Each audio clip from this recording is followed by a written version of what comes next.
دیکھیے بعض اوقات انسان آپ ہم سمجھتے ہیں کہ ہم جانتے ہیں کسی شخص کو، لیکن پھر ہمیں کوئی ایسی بات پتہ چلتی ہے کہ ہمیں لگتا ہے نہیں ہم اس شخص کو پوری طرح نہیں جانتے. کیوں؟ کیونکہ کوئی انسان ایسا نہیں ہوتا جس کے بالکل اندر دل کی باتیں ہمیں پتہ چلے جب تک وہ ہمیں بتائے نہ. لیکن اللہ سبحانہ تعالیٰ ہمیں ہماری وہ ساری باتیں جانتا ہے. وسوسہ دل میں گزرنے والے خیالات کو کہا جاتا ہے، جس کا علم اس انسان کے علاوہ کسی کو نہیں ہوتا. دیکھیے دن رات میں ہمارے دل سے بہت سی باتیں آتی ہیں، بہت سے خیالات آتے ہیں. تو وہ خیالات ہر بات ہم کسی کو نہیں بتا سکتے، وہ ہمارے اندر کی باتیں ہوتی ہیں، لیکن اللہ تعالیٰ ان وسوسوں کو جانتا ہے. اسی لیے حدیث میں آتا ہے کہ اللہ تعالیٰ نے، رسول اللہ صلی اللہ علیہ وسلم نے فرمایا، اللہ تعالیٰ نے میری امت سے دل میں گزرنے والے خیالات کو معاف فرما دیا ہے، یعنی ان پر گرفت نہیں فرمائی جب تک وہ زبان سے ان کا اظہار یا ان پر عمل نہ کرے. یہ بخاری کی حدیث ہے اور یہ بہت اہم حدیث ہے. دیکھیں انسان کے دل میں بعض اوقات غصہ آتا ہے تو وہ دوسرے انسان کے بارے میں برا برا سوچتا ہے، یہاں تک کہ لوگ سوچتے ہیں میں اس کے مار دوں، اس کی جان لے لوں، یہ مر جائے. اس طرح کے خیالات بھی آتے ہیں، لیکن وہ کیا ہوتا ہے، وہ وسوسے ہوتے ہیں. اب اگر ہم ان کو بولتے ہیں، ٹھیک ہے، کوئی گناہ کا خیال آیا انسان کے دل میں، ہم نے اندر آیا اور اس کو ہم نے جھڑک دیا، اس سے ہمیں گناہ نہیں ہوتا، اللہ تعالیٰ ہمیں اس سے نہیں پکڑتا. اگر ہم اس کو برا خیال سمجھ کر اس کو اپنے دل سے نکال لے، ٹھیک ہے، تو اس وقت ہماری پکڑ نہیں ہوتی.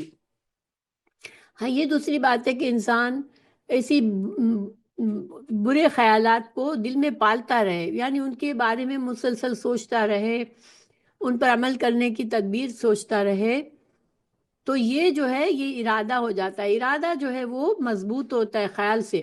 خیال آیا چلا گیا اور پھر انسان اس کو بھول جاتا ہے.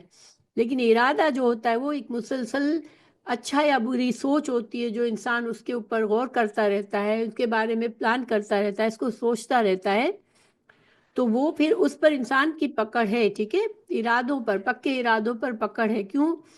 کیونکہ انسان کے عمل جو ہے، اعمال جو ہے وہ ارادوں سے ہوتے ہیں. جب تک کوئی انسان ارادہ پکا کر لیتا ہے تو پھر وہ اس پر عمل کرنے کی کوشش بھی کرے گا. ہاں یہ دوسری بات ہے کہ وہ کر سکے گا یا نہیں، لیکن یہ چیزیں انسان کو جواب دینی پڑے گی کہ انسان کے دل میں برے ارادے تھے، اب وہ ان ارادوں کو پورا نہیں کر سکا، لیکن ان کو لکھا جاتا ہے. ٹھیک ہے، تو یا پھر انسان کانشیسلی سمجھ لے کہ اللہ کے خوف سے ان برے ارادوں کو دل سے نکال دے تو پھر اس کی پکڑ نہیں ہوگی. لیکن اگر انسان اس ان برے ارادوں کے ساتھ رہتا ہے تو پھر اس کے اعمال کہیں نہ کہیں اچانک سے وہ اس پر عمل بھی کر بیٹھے گا یا کانشیسلی بھی عمل کرنے کی کوشش کرے گا. اس وجہ سے ان کو نکالنا بہتر ہوتا ہے دل سے، اگر انسان کے دل میں اللہ کا خوف ہے تو مگر جو وسوسے ہیں اس پر یہ اللہ کی رحمت ہے کہ ہم کو گرفت نہیں ہے. اللہ تعالیٰ اس پر ہمیں نہیں سزا دے گا جب تک وہ زبان سے ان کا اظہار نہ ہو جائے. اسی وجہ سے ہمیں کسی کو کہنا بھی نہیں چاہیے. اگر برے خیالات دل میں ہیں اور ہم نے کسی سے شیئر نہیں کیے تو پھر ان کو ہم نکالنے کی کوشش کرتے رہیں، پھر انشاءاللہ اس پر ہماری پکڑ نہیں ہوگی. اللہ تعالیٰ ہماری شے رگ سے زیادہ قریب ہے. تو اس کا کیا مطلب ہے؟ دیکھیے شے رگ اس کو کہتے ہیں جس کے کٹنے سے موت واقع ہوتی ہے. ٹھیک ہے، ہم جب جانور کو ذبح کرنا ہوتا ہے تو اس کی یہ رگ کاٹ دی جاتی ہے تاکہ اس کا سارا خون نکل جاتا ہے. تو اللہ تعالیٰ ہماری شے رگ سے قریب ہے کا کیا مطلب ہے؟ کہ اللہ تعالیٰ کو علم ہے، یعنی علم کے لحاظ سے اللہ قریب ہے، اور اللہ تعالیٰ ہماری نفس کی باتوں کو جانتا ہے. تو اب یہ فرشتے کتنے ہیں ان کی تعداد اللہ نے ہمیں نہیں بتائی ہے، جو انسان کے ہر وقت انسان کے چاروں طرف ہوتے ہیں، اور یہ فرشتے ہماری حفاظت بھی کرتے ہیں.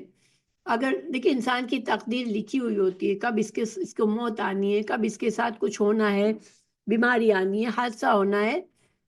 تو جس کو ہونا ہے جو تقدیر میں لکھا ہوا ہے وہ تو ہوتا ہے، لیکن اس کے علاوہ بھی اس دنیا میں ہمارے لیے بہت سی مشکلات ہیں، بہت سے خطرے ہیں، روحانی طور پر بھی، جسمانی طور پر بھی، دماغی طور پر، ہر طرح سے ہمارے آس پاس بہت سی ایسی چیزیں ہوتی ہیں جو ہمیں ہمیں نقصان پہنچ سکتی ہے ان سے، لیکن اللہ کے یہ فرشتے ہماری حفاظت کرتے ہیں اللہ کے حکم سے۔ اور فرشتوں کی ایک اور قسم عبداللہ بن مسعود رضی اللہ عنہ سے ہے کہ رسول اللہ صلی اللہ علیہ وسلم نے فرمایا، تم میں سے جو بھی شخص ہے اس کے ساتھ ایک قرین ساتھ رہنے والا ہوتا ہے۔ قرین جو ہے بالکل ساتھ ساتھ ہمارے جو ہو وہ قرین کہلاتا ہے۔ تو جنوں سے مقرر ہوتا ہے، یعنی ایک جن ہر انسان پر مقرر ہوتا ہے، وہ شیطان ہوتا ہے، ٹھیک ہے، اور ایک قرین فرشتہ ہوتا ہے۔ اللہ تعالیٰ نے ہر انسان کو ایک جن یعنی شیطان اس کے ساتھ لگا ہوا ہوتا ہے، اور ایک فرشتہ لگا ہوا ہوتا ہے اس کے ساتھ۔ تو لوگوں نے پوچھا، یا رسول اللہ آپ کے ساتھ بھی کیا کوئی جن مقرر ہے؟ رسول اللہ صلی اللہ علیہ وسلم نے فرمایا، ہاں میرے ساتھ بھی، مگر اللہ نے اس کے مقابلے میں میری مدد فرمائی ہے تو وہ تابع ہو گیا ہے، سو وہ مجھے خیر کے سوا کوئی حکم نہیں دیتا۔ رسول اللہ صلی اللہ علیہ وسلم نے بتایا کہ باری باری آنے والے فرشتے صبح اور عصر کے وقت تبدیل ہوتے ہیں۔ ان وقتوں میں آنے اور جانے والوں کی ملاقات ان دونوں نمازوں میں ہوتی ہے، یہ بخاری کی حدیث ہے۔ اب قرین کو تھوڑا سا سمجھتے ہیں۔ ہمارے ساتھ ایک شیطان ہر وقت لگا ہوتا ہے، اور اس کا کام کیا ہوتا ہے؟ ہمارے دل میں وسوسے ڈالتا ہے، ہمیں اکساتا ہے گناہ پر۔ اسی وجہ سے ہم سے کہا گیا کہ تم برے خیالات کسی سے بتاؤ نہیں۔ کیونکہ جب ہم بتاتے ہیں تو وہ ہمارا قرین جو ہے وہ اس کے لیے آسان ہو جاتا ہے ہم کو ان برے خیالات پر چلانے کے لیے، ٹھیک ہے، پھر ہم کو وہ اور اکساتا ہے، اور وہ ہمارا قرین اور دوسرے کسی جو ہمارے آس پاس لوگ ہوتے ہیں ان کے قرین اگر ہمارے اندر لوگوں کے لیے کوئی برائی چھپی ہوئی ہوتی ہے اور ہم اس کو بولتے ہیں تو وہ ایک طرح سے شیطان کو یہ شے ملتی ہے کہ ان لوگوں کو کس طرح لڑایا جا سکتا ہے۔ یہ میں ایک مثال دے رہی ہوں۔ اسی وجہ سے انسان کو احتیاط کرنی چاہیے کہ برے باتوں کو، برے لفظوں کو بلا وجہ زبان پر نہ لائے۔ پھر دوسری بات ہمیں اس حدیث سے یہ پتہ چلتی ہے کہ فرشتے صبح اور شام کے فرشتے ملتے ہیں، گویا کہ جب فجر کے وقت اب رات کے فرشتوں کی ڈیوٹی ختم ہوتی ہے تو ان کو جانا ہوتا ہے، اور عصر کے اور دن کے فرشتے آنے والے ہوتے ہیں، تو اب صبح فجر کے وقت ہمارے پاس یہ دونوں فرشتے جمع ہو جاتے ہیں، اور اسی طرح عصر کے وقت دن کے فرشتوں کو جانا ہوتا ہے اور رات کے فرشتوں کو آنا ہوتا ہے، تو یہ دونوں فرشتے جمع ہوتے ہیں۔ تو اب اس کا کیا مطلب ہے کہ ہم اگر ان اوقات میں اگر اللہ کی عبادت میں مصروف ہوتے ہیں، تسبیح میں لگے ہوئے ہوتے ہیں، اذکار کر رہے ہوتے ہیں، صبح شام کے اذکار کا بھی یہی بہترین وقت ہوتا ہے، تو پھر ہمارے لیے اللہ تعالیٰ کے پاس یہ فرشتے جا کے ہمارے لیے گواہی دیتے ہیں کہ یا اللہ یہ بندہ تیری عبادت میں مشغول تھا، ٹھیک ہے، تو اس لیے ہمیں صبح شام کے جو اذکار ہیں اگر ہم ان اوقات میں پڑھ لیں تو ہمارے لیے بہت فائدہ مند ہوتا ہے، بہت زیادہ ہمارے لیے زیادہ گواہی ہو جاتی ہے۔ یہ بخاری کی حدیث ہے۔ اور پھر تو گویا کہ ہمیں کیا پتہ چلا کہ انسان جو ہے وہ اللہ کی پکڑ سے، اللہ کی حفاظت سے باہر نہیں ہوتا کبھی بھی۔ ہر لمحہ ہم اللہ کے سامنے ہوتے ہیں، اور اگر ہمیں اس کا پورا اتنا یقین ہوگا تو انشاءاللہ ہم گناہوں سے بچ سکیں گے، ہم برے کاموں سے بچ سکیں گے۔ ٹھیک ہے، انسان جب دوسرے لوگوں کے سامنے ہوتا ہے تو وہ بڑے اچھے طریقے سے رہتا ہے، ٹھیک ہے، لیکن جب اسے پتہ ہوتا ہے کہ کوئی دیکھنے والا نہیں ہے تو اس کا رویہ الگ ہوتا ہے۔ انسان گھر میں اپنے گھر والوں سے الگ طریقے سے ہوتا ہے، اور اپنے باہر جب نکلتا ہے تو الگ طریقے سے ہوتا ہے، مگر اللہ تعالیٰ کے لیے سب برابر ہے۔ اگر ہم یہ یاد رکھیں تو ہم اپنا اندر اور باہر صاف رکھنے کی کوشش کریں گے انشاءاللہ۔ پھر اللہ تعالیٰ اب اگلا ٹکڑا ہے اس آیت کا، اللہ تعالیٰ نے فرمایا ان اللہ لا یغیر ما بقوم حتی یغیروا ما بانفسہم وَإِذَا أَرَادَ اللَّهُ بِقَوْمٍ سُوءًا فَلَا مَرَدَّ لَهُ وَمَا لَهُم مِّن دُونِهِ مِن وَالٍ۔ اللہ تعالیٰ نے فرمایا کہ بے شک اللہ نہیں بدلتا جو کسی قوم میں ہے، یعنی کسی بھی قوم کے حالات، اچھے برے حالات جو بھی ہیں، اللہ تعالیٰ ان کو بدلتا نہیں ہے۔ اگر کوئی قوم اچھی ہے، اچھے حالات میں ہے، نعمتوں بے شمار نعمتیں ملی ہوئی ہیں اسے، تو اللہ تعالیٰ اس کی نعمتیں نہیں چھینتا، تو کیا مطلب ہے یہاں تک کہ وہ اسے بدلے، یعنی کہ جو انسان کی جو قوموں کی نعمتیں چلی جاتی ہیں تو وہ اس لیے جاتی ہے کہ انسان خود بدل گیا ہے جو ان کے دلوں میں ہے، اور جب اللہ کسی قوم کے ساتھ برائی کا ارادہ کر لے تو اسے ہٹانے کی کوئی صورت نہیں، اس کے علاوہ ان کا کوئی مددگار نہیں، جب تک نیکی کے بجائے برائی اور اطاعت کے بجائے نافرمانی نہ کرنے لگے۔ البتہ جب وہ ایسا کرنے لگیں گے تو اللہ تعالیٰ ان سے اپنی نعمتیں چھین لیتا ہے اور ان پر عذاب نازل فرماتا ہے۔ تو گویا کسی قوم، جب کوئی قوم برے حالات سے گزر رہی ہے، مشکلات میں گھری ہوئی ہے، جیسے کہ ہم آج کل دیکھتے ہیں کہ بہت سی قوموں پر برا وقت ہے، خاص طور سے مسلمان ملکوں میں، تو یہ کیوں ہوتا ہے، یہ ہمیں غور کرنے کی ضرورت ہوتی ہے، کیونکہ اللہ تعالیٰ حالات نہیں بدلتے، اللہ تعالیٰ نعمتیں نہیں چھینتے، لیکن جب جب انسان خود بدل جاتے ہیں، اس قوم میں اتنی برائی آ جاتی ہے، نافرمان ہو جاتی ہے قوم، تو پھر اللہ کے ناراض کرنے والے کام کرتے رہتے ہیں تو پوری قوم پر مشکل آتی ہے۔ یہی بات اللہ تعالیٰ نے آل فرعون کی مثال دے کے سورہ انفال میں بیان فرمائی ہے۔ سورہ انفال کی آیت نمبر 53 54 میں اللہ تعالیٰ نے فرمایا، یہ اس لیے کہ اللہ تعالیٰ ایسا نہیں کہ کسی قوم پر کوئی نعمت انعام فرما کر پھر بدل دے جب تک کہ وہ خود اپنی اس حالت کو نہ بدل دے جو کہ ان کی اپنی تھی، اور یہ کہ اللہ سننے والا اور جاننے والا ہے۔ مثال کے طور پر حالت فرعونیوں کے لیے اور ان سے پہلے کے لوگوں کے کہ انہوں نے اپنے رب کی باتیں جھٹلائیں، پھر بس ان کے گناہوں کے باعث ہم نے انہیں برباد کیا اور فرعونیوں کو ڈبو دیا، اور سارے ظالم تھے۔ فرعون کی اگر ہم ہسٹری پڑھیں، ان کے پاس بہت سی نعمتیں تھی، بہت دولت تھی، بہت زیادہ غرور اور تکبر میں تھے وہ اپنی دولتوں سے، اپنے جو کچھ اللہ نے ان کو عطا فرمایا تھا، لیکن ظاہر ہے جیسے ہم حضرت موسیٰ علیہ السلام کے حالات پڑھتے ہیں، انہوں نے کفران نعمت کیا، اللہ کے رسول کو جھٹلایا، اور انہوں نے اللہ کی جو بندے تھے بنی اسرائیل پر ظلم و ستم کیے، اور پھر ان کا برا حال ہوا۔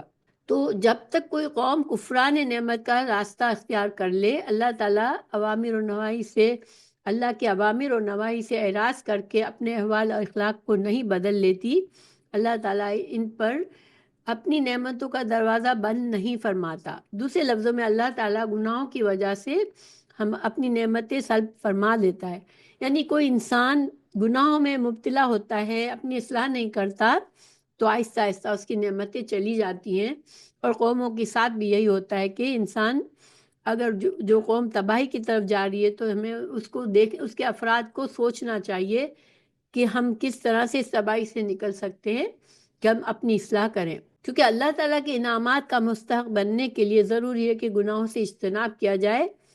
گویا تبدیلی کا مطلب یہی ہے کہ قوم گناہوں کو چھوڑ کر اطاعت کا راستہ اختیار کر لے۔ تو دیکھیں یہ تو بات ہے قوموں کی، اللہ تعالیٰ نے یہاں قوموں کا ذکر فرمایا ہے، لیکن کیا انسانوں پر، انڈیویجولز پر بھی ایسا ہوتا ہے کہ وہ اس کی نعمتیں چھن جاتی ہیں جب وہ گناہوں میں پڑ جاتا ہے؟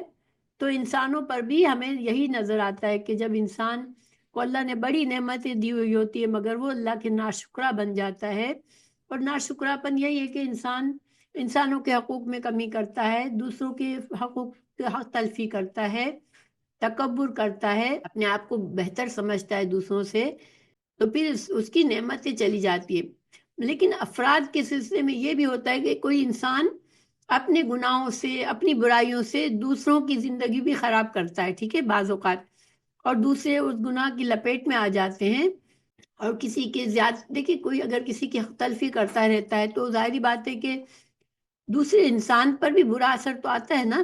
انڈیویجولز میں جو ہے یہ چیز ہو سکتی ہے کہ ایک انسان کے گناہ کی وجہ سے دوسرا بے گناہ بھی گناہ کی لپیٹ میں آ سکتا ہے۔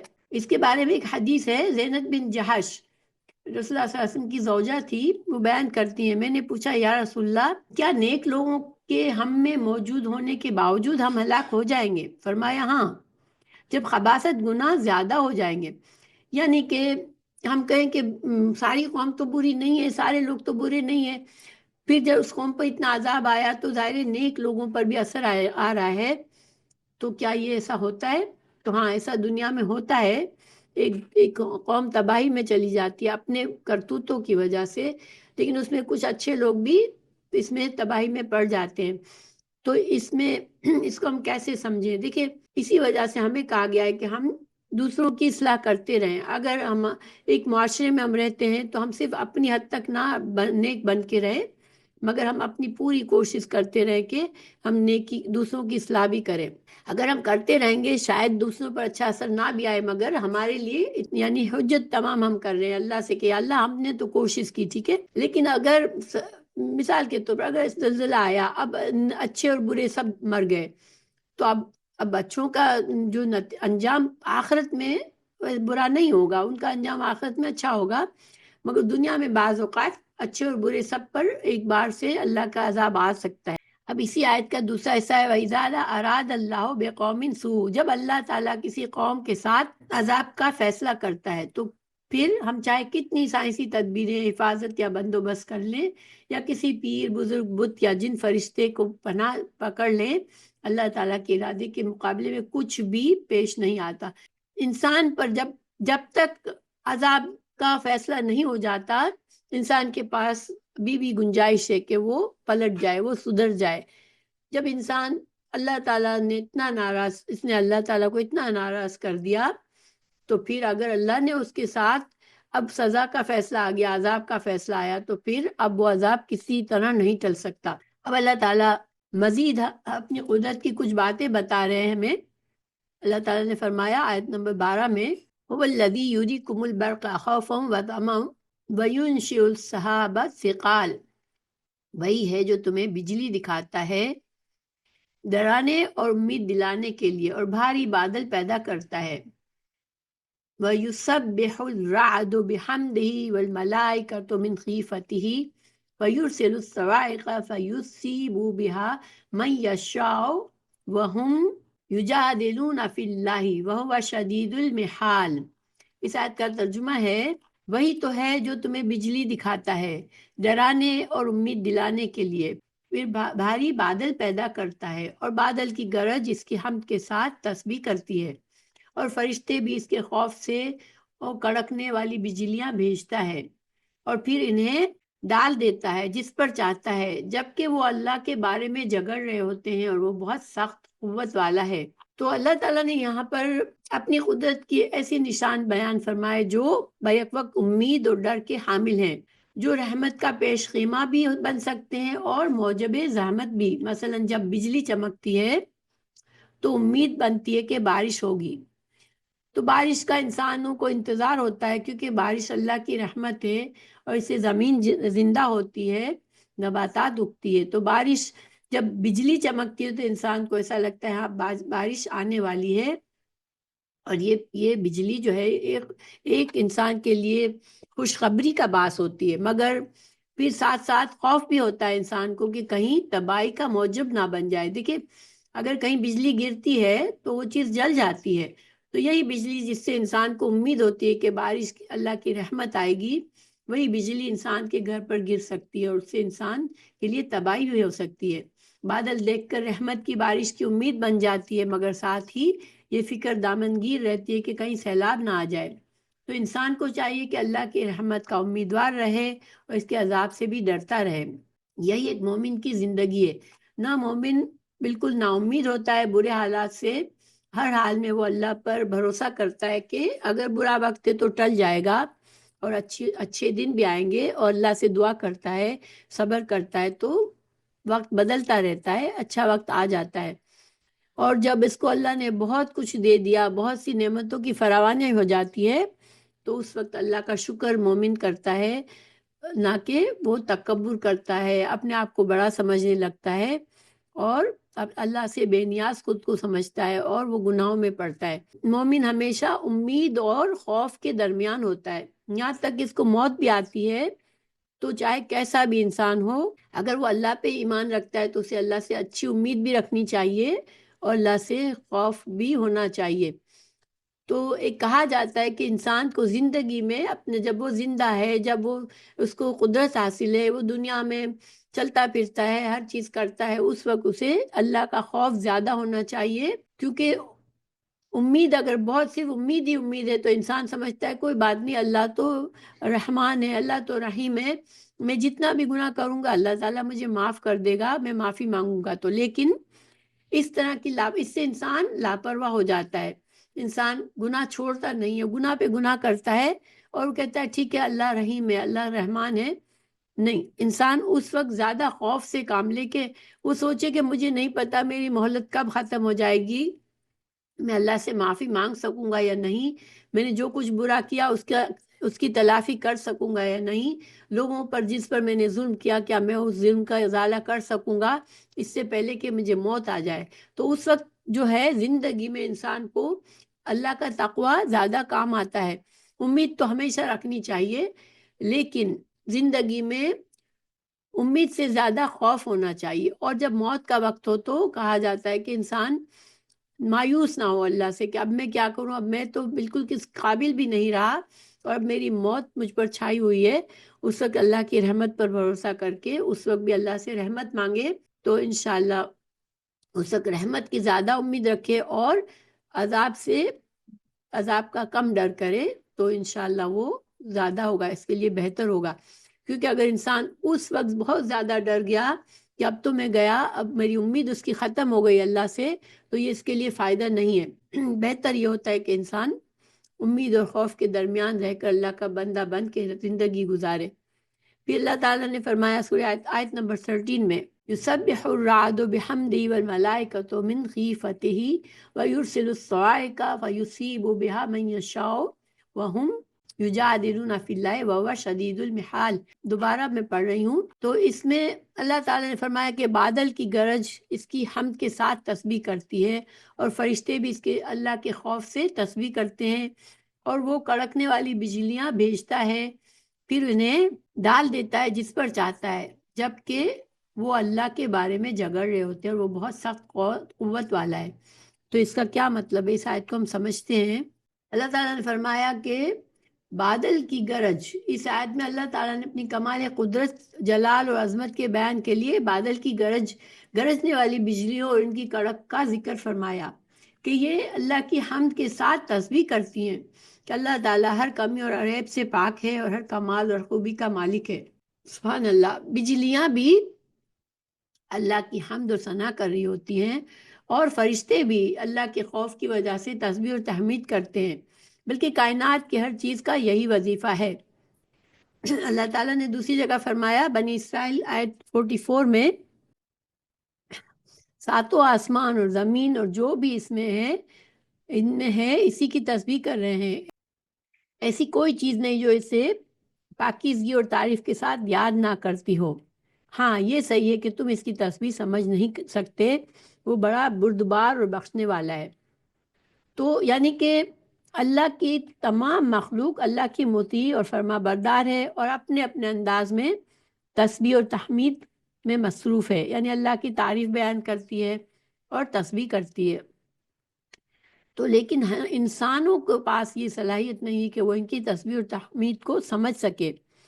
لیکن قرآن کی اور بھی آیات ہیں جس سے ہمیں پتہ چلتا ہے، مثلا حضرت داؤد علیہ السلام کے بارے میں آتا ہے کہ ہم نے پہاڑوں کو داؤد علیہ السلام کے تابع کر دیا، پس وہ شام کو اور صبح کو اس کے ساتھ اللہ کی تسبیح پاکی بیان کرتے تھے۔ تو یعنی کہ پہاڑ حضرت داؤد علیہ السلام جب صبح میں اللہ کی تعریف تسبیح بیان کرتے تھے تو بآواز کرتے تھے، اور ان کے ساتھ پہاڑ بھی تسبیح کرتے تھے۔ تو جب اللہ تعالیٰ قرآن میں فرماتا ہے، ہم اس کو مانتے ہیں، اس کو یقین کرتے ہیں کہ اللہ نے پتھروں کے بارے میں اور جگہ بھی بتایا کہ ان کے اندر بھی خالق کا احساس ہے۔ اللہ تعالیٰ نے سورہ بقرہ میں فرمایا کہ بعض پتھروں کے بارے میں اللہ تعالیٰ نے فرمایا وَإِنَّ مِنْهَا لَمَا يَهْبِطُ مِنْ خَشْيَةِ اللَّهِ، سورہ بقرہ آیت نمبر 74 کے بعض اللہ تعالیٰ کے ڈر سے گر پڑتے ہیں۔ بعض صحابہ رضی اللہ عنہ نے بیان کیا کہ وہ رسول اللہ صلی اللہ علیہ وسلم کے ساتھ کھانا کھا رہے تھے کہ انہوں نے کھانے سے تسبیح کی آواز سنی۔ یہ صحیح بخاری کی حدیث ہے، اور ایک اور حدیث سے ثابت ہوا کہ چونٹیاں اللہ کی تسبیح کرتی ہیں، بخاری کی حدیث ہے یہ بھی۔ اسی طرح جس تنے کے ساتھ ٹیک لگا کے رسول اللہ صلی اللہ علیہ وسلم خطبہ ارشاد فرمایا کرتے تھے جب لکڑی کا ممبر بن گیا اور اسے آپ صلی اللہ علیہ وسلم نے چھوڑ دیا، یعنی آپ صلی اللہ علیہ وسلم جس تنے کے ساتھ ٹیک لگاتے تھے، تو اب ممبر بن گیا، کسی نے آپ صلی اللہ علیہ وسلم کے لیے لکڑی کا ممبر بنا کر دیا، تو رسول اللہ صلی اللہ علیہ وسلم تنے کے پاس سے ہٹ کر اب ممبر پر خطبہ ارشاد کرتے تھے، تو تنا جب چھوڑا، اس تنے کو چھوڑا، تو بچے کی طرح رونے کی اس سے آواز آتی تھی، سبحان اللہ، اور صحابہ نے اس کی آواز بھی سنی۔ یہ بخاری کی حدیث ہے۔ اور مکے میں ایک پتھر تھا جو رسول اللہ صلی اللہ علیہ وسلم کو سلام کیا کرتا تھا، یہ صحیح مسلم کی حدیث ہے۔ تو صحیح حدیث، بہت سی احادیث سے واضح ہے کہ جمادات اور نباتات کے اندر بھی ایک مخصوص قسم کا شعور موجود ہے جسے ہم نہیں سمجھ سکتے، مگر وہ اس شعور کے بنا پر اللہ کی تسبیح کرتے ہیں۔ بعض کہتے ہیں کہ اس سے مراد تسبیح سے مراد، بعض نے کیا کہا کہ یہ ایک دلیل ہے کہ تمام اللہ کی مخلوق کو یہ احساس ہے کہ ان کا خالق اور مالک اور تمام کائنات کا خالق صرف اللہ ہی ہے، اور ہر چیز اس بات پر دلالت کرتی ہے کہ اللہ تعالیٰ ایک ہے، اللہ کی وحدانیت بیان کرتی ہیں۔ لیکن صحیح بات پہلی یہ کہ تسبیح اپنے حقیقی معنوں میں، یعنی کہ یہ مختلف علماء کی بات ہے کہ بعض نے کہا کہ تسبیح سے مطلب یہ کہ ہر کائنات کی ہر چیز اللہ کی اطاعت کرتی ہے، اللہ کو اپنا مالک خالق سمجھتی ہے، اور دوسری میں کہ تسبیح باقاعدہ تسبیح کرتی ہے مگر ہم نہیں سمجھ پاتے۔ قرآن مجید میں کئی چیزوں کا صاحب احساس ہونا اور بولنا مذکور ہے جنہیں ہم زبان سمجھتے ہیں۔ سلیمان علیہ السلام کے زمانے میں چونٹی کی بات اور سلیمان علیہ السلام کا اسے سمجھنے کا ذکر ہے۔ اسی طرح ہدہد سے حضرت سلیمان نے گفتگو کی، سورہ نمل میں ذکر ہے۔ سورہ بقرہ میں پتھروں کا اللہ کے خوف سے گرنا، پھٹ جانا اور ان سے پانی بہ نکلنا مذکور ہے۔ جہنم اور جنت کی گفتگو قرآن اور مجید اور حدیث میں آئی ہے۔ اور اب تو سائنس نے نباتات میں شعور اور احساس تجربے سے ثابت کیا، یعنی اب تو سائنس بھی یہ کہتی ہے کہ جو نباتات ہے ان میں بھی شعور ہوتا ہے۔ دیکھیں، بعض لوگ اپنے پودوں سے باتیں کرتے ہیں باقاعدہ، اور ان کے پودے بڑے خوش اور بڑے تازہ دم نظر آتے ہیں، جو پودوں سے اتنا پیار کرتے ہیں ان سے باتیں بھی کرتے ہیں، واللہ عالم۔ کفار کے مرنے پر آسمان و زمین کا نہ رونا سورہ دخان میں ہے۔ سورہ دخان کی 29 میں ذکر ہے کہ جب کافر مرتا ہے تو زمین اور آسمان کو کوئی دکھ نہیں پہنچتا، کوئی ان کے لیے نہیں روتا۔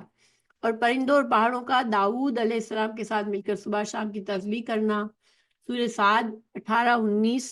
اللہ تعالیٰ نے فرمایا اِنَّا سَخَّرْنَا الْجِبَالَ مَعَهُ وَيُسَبِّحْنَا بِالْعَشِيِّ وَالْإِشْرَاقِ وَالطَّيْرَ مَحْشُورًا كُلٌّ لَهُ أَوَّابٌ۔ ہم نے پہاڑوں کو اس کے تابع کر رکھا تھا کہ اس کے ساتھ ساتھ شام کو اور صبح کو تسبیح خوانی کرتے تھے، اور پرندوں کو بھی جمع کر کے سب اس کے زیر فرمان رہتے، یعنی اشراق کے وقت اور آخر دن کے پہاڑ بھی داؤد علیہ السلام کے ساتھ مصروف تسبیح ہوتے، اور اڑتے جانور بھی زبور کی قرات سن کر ہوائی میں جمع ہوتے اور اس کے ساتھ ان کے ساتھ اللہ کی تسبیح کرتے۔ ہمیں سائنس سے کیا بتایا جاتا ہے کہ بادل آپس میں ٹکراتے ہیں اور اس کی رگڑ سے نتیجے میں بجلی پیدا ہوتی ہے، تو پھر یہ بھی حدیث کے کوئی خلاف نہیں ہے، کیونکہ ہمیں تو یہ بتایا گیا کہ بادل اور بھی اللہ کے تابع ہیں، اور بجلی جو کی آواز ہے، رات جو ہے وہ اللہ کی تسبیح ہے، تو یہ اسی طرح ممکن ہو سکتا ہے، اس میں سائنس سے کوئی اختلاف نہیں ہے۔ مگر اتنا یقینی ہے کہ کائنات کی کوئی بھی چیز خود بخود نہیں چل رہی، اللہ سبحانہ تعالیٰ ہی کے حکم سے سب کچھ ہو رہا ہے۔ بنو غفار کے ایک صحابی بیان کرتے رسول اللہ صلی اللہ علیہ وسلم نے فرمایا کہ اللہ تعالیٰ بادل کو پیدا کرتا ہے، وہ بولتا ہے، بہترین بولنا اور ہنستا ہے، بہترین ہنسنا، یعنی بادل بولتا ہے اور بادل ہنستا ہے۔ شیخ البانی نے صحیح کہا اس حدیث کو۔ تو اس کا کیا مطلب ہے کہ جو آواز ہے وہ بادلوں کے ہنسنے اور بولنے، نتیجہ کیا ہوا کہ یہ گرج اور چمک بادل ہی کی گفتگو اور اسی کا ہنسنا ہے۔ رہی یہ بات کہ رات فرشتے کی آواز ہے یا بادل کی گفتگو، تو حقیقت یہ کہ دونوں باتیں ہی درست ہیں، اس میں کوئی تضاد نہیں۔ پھر اللہ تعالیٰ نے فرمایا وَيُرْسِلُ الصَّوَاعِقَ، مفردات، راغب میں ہے کہ صاعقہ، ذائقہ 3 معنوں میں آتا ہے، موت نمبر 1، دوسرا عذاب، تیسرا آگ، ٹھیک ہے۔ یہ قرآن کی آیت حوالے کے طور پر ہے۔ اللہ تعالیٰ نے فصاعقہ من فی السماوات ومن فی الارض، زمر کی 68 میں، کہ زمین اور آسمان میں جو بھی ہے سب کو موت آ جائے گی۔ عذاب کے معنی میں آیا انذرتکم صاعقۃ مثل صاعقۃ عاد و ثمود، کیونکہ عاد اور ثمود پر بجلی گری تھی، صاعقہ، اور اس سے وہ تباہ ہوئے تھے۔ تو اس آیت میں اس کو عذاب کے طور پر ذکر کیا گیا ہے، صاعقہ کو عذاب کے معنی میں۔ پھر وَيُرْسِلُ الصَّوَاعِقَ، رعد آگ کے لیے معنی میں بھی آئی ہے، ٹھیک ہے۔ تو یہ سارے معنی میں صاعقہ کا استعمال قرآن میں آیا ہے۔ تو صاعقہ کا معنی فضا میں پیدا ہونے والی نہایت سخت آواز، بجلی کی کڑک ہے۔ پھر اس کے نتیجے میں تینوں چیزیں واقع ہو سکتی ہے، موت بھی آ سکتی ہے، عذاب بھی ہو سکتا ہے، اور آگ بھی پیدا ہوتی ہے اس سے۔ تو جو بجلی چمکتی ہے صاعقہ، اس کی جو چمک ہوتی ہے بہت تیز ہوتی ہے۔ اللہ تعالیٰ کڑکنے والی بجلیوں کو بھیجتا ہے، پھر جن پر چاہتا ہے بجلی گراتا ہے، جبکہ وہ بے فکر ہو کر اللہ تعالیٰ کے متعلق جگڑ رہے ہوتے ہیں۔ تو جگڑنے سے کیا مطلب ہے کہ وہ اللہ کی نشانیات کائنات میں ہر جگہ دیکھنے کے باوجود اللہ کے بارے میں برے گمان رکھتے ہیں، کبھی اس کے کمال علم اور قدرت اور اکیلے معبود ہونے کا انکار کرتے ہیں، کبھی کہتے ہیں وہ دوبارہ زندہ کیسے کرے گا، کبھی اس کے رسولوں کو جھٹلاتے ہیں، کبھی اس کے عذاب کے لیے جلدی مچاتے ہیں۔ تو اللہ تعالیٰ جب یہ ساری اللہ کی کو نہ ماننے اور اللہ کی نافرمانی کی اور کفریہ باتیں ہیں، تو اللہ تعالیٰ جب چاہے ان پر بجلی گرا کے ان کو ہلاک کر سکتا ہے۔ وَهُوَ شَدِيدُ الْمِحَالِ، محال کا معنی ہوتا ہے محلن، یعنی کہ شدید المحال کا معنی ہوا وہ سخت سزا میں پکڑنے والا ہے۔ اور اس کا دوسرا معنی کیا گیا کہ اللہ تعالیٰ بہت سخت قوت والا ہے۔ تو یہ سارے معنی ہیں اس کے شدید المحال کے، کہ اللہ تعالیٰ جب کسی بھی انسان کی یا کسی قوم کی مہلت پوری ہو جاتی ہے اور وہ اس کے باوجود اللہ کی نافرمانی پر ہوتے ہیں، تو پھر اللہ تعالیٰ کی پکڑ بہت سخت ہے جس سے کوئی نہیں بچ سکتا۔ تو اللہ تعالیٰ ہمیں محفوظ رکھے اللہ کو ناراض کرنے والے کاموں سے اور اللہ کے عذاب سے، آمین۔